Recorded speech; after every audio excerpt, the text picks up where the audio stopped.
Moji su drugovi Instagram videli i sad se plaše. Na budućnost Srbije AV objava rata za mafijaše.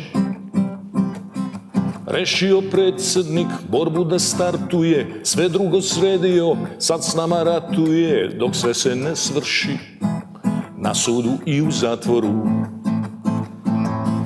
Svi moji drugovi, kriminalni krugovi, imaju jaja, ali im zapretio po ko zna koji put najveći baja.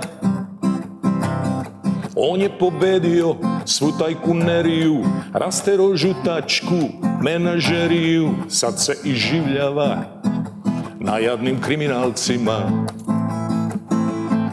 On tako ratuje s nama već ohoho, tržište koke i eksera je dalje stabilno, tu gde je najveća lova uvek bit će nas i ovaj rat će koji prošli da prozuji za čas.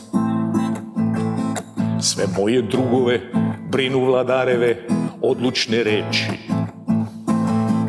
Kad je saopštio da će sve poslove naše da spreči, a pranje kintice ko će da odradi i sve podmitljivce ko će da nagradi, da i ne pominjem ko će da skuplja rekete. I moji drugovi bi da malo osete to zlatno doba, pa da se uključe još intenzivnije u promet roba.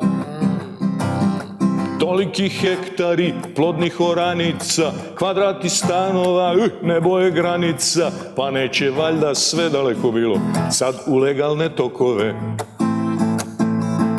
To stvarno nema smisla i nije logično, jer kad je sve pošteno to nije ekonomično i sve je manje toga što posluje bez nas. Ne znam što smetamo vlasti kad smo mi uvek uz vlast. Ja ne znam što smetamo vlasti kad smo mi uvek uz vlast. Ja stvarno ne znam što mi smetamo vlasti kad smo mi uvek uz vlast. Puj spas svi u vlast, svi u nas.